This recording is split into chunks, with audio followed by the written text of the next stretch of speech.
You ask Tiger to solve.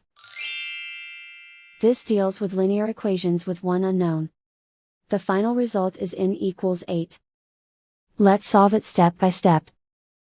Simplify the expression. Expand the parentheses. Simplify the arithmetic. Combine like terms.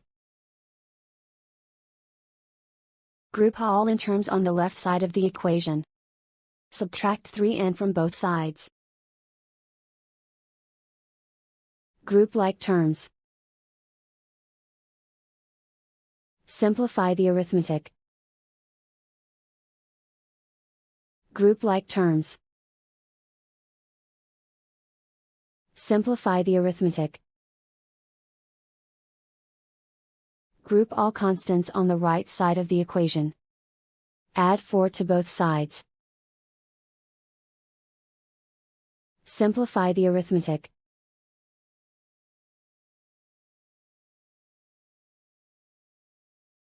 Isolate the n. Divide both sides by 3. Simplify the fraction. Find the greatest common factor of the numerator and denominator.